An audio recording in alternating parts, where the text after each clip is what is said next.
hadang mobil yang membawa suamiku, dan pelakor terkutuk itu. Ternyata yang menjadi pelakor dalam rumah tanggaku selama ini adalah namaku Maudy Slavina. 3 tahun lalu, karyawan kepercayaanku yang bernama Aryani melakukan penggelapan uang. Aku meminta suamiku memasukkannya ke penjara. Suatu hari aku bertemu Aryani di sebuah minimarket. Penampilannya berubah cantik, dan dia mengendarai mobil yang sama, persis seperti milikku. Aku ceritakan hal ini pada Mas Wisnu, tapi suamiku justru menyuruhku untuk tidak mengurusi Aryani lagi. Dan ketika aku curhat pada Silvana sahabatku memintaku untuk menyelidiki. Kebetulan Silvana memiliki sepupu dokter kandungan yang menangani pasien bernama Wisnu dan Aryani. Malam ini juga akan aku buktikan apakah mereka dua orang yang aku kenal. Tepat pukul 7 malam, aku duduk di dalam mobil bersama Silvana. Kami mengintai dari seberang tempat praktik Melissa. Sebuah foto masuk ke ponsel Silvana. Foto suamiku dan Aryani. Merekalah pasien Melissa malam ini. Hatiku hancur berderai.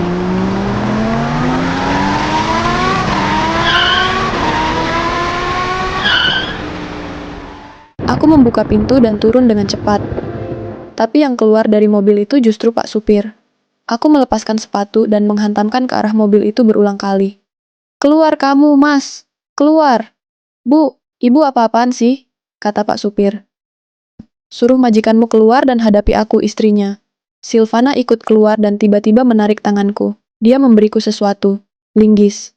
Aku mengeratkan genggamanku di batang besi itu dan melangkah maju. "Keluar, bajingan, atau aku hancurkan mobil ini." Saat aku mengangkat linggis itu, akhirnya pintu mobil terbuka. Wisnu keluar. Suamiku.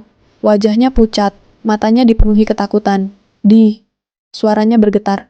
"Maafkan aku, Di. Aku bisa jelaskan semuanya." "Jelaskan! Jelaskan apa?" "Suruh dia keluar sekarang juga, Mas." "Di, dia lagi hamil. Aryani." Dua tamparan keras mendarat di wajahnya. "Sejak kapan, Mas? Sejak kapan?" "Aryani mengandung anak kedua kami." Duniaku seketika runtuh. "Bajingan kamu, Mas. Bajingan. Kamu lupa dia siapa, Mas? Dia pencuri di tokoku. Seharusnya kamu masukkan dia ke penjara, bukan kamu nikahi." Tak berapa lama Aryani pun keluar juga. "Mas Wisnu nggak salah, Mbak. Dia hanya ingin merasakan bagaimana jadi seorang ayah. Kamu." Darahku mendidih. 5 tahun dia menunggu anak yang nggak pernah Mbak kasih. Jadi wajar kalau dia menikah lagi. Dasar pelakor. Silahkan Mbak sebut aku apa, yang jelas aku sudah memberikan apa yang suami kita mau. Bukan hanya satu Mbak, tapi 2. Aku akan memberikan 2 anak buat Mas Wisnu. Aryani merasa bangga. "Kurang ajar, rasakan ini pelakor." Nyaris rambut Aryani kena jambak andai Wisnu tak segera menghadang. "Jangan sentuh Aryani, Maudy." Wisnu terus menghalangi. "Lepaskan brengsek, biar aku hajar pencuri dan pelakor itu." "Demi Tuhan dia sedang hamil anakku, Maudy. Tolong, aku nggak mau bayi kami celaka." "Baiklah, Mas. Bukan hanya aku yang harus menangis di sini. Akan kubuat suami pengkhianat dan pelakor juga seluruh keluarganya itu menangis air mata darah?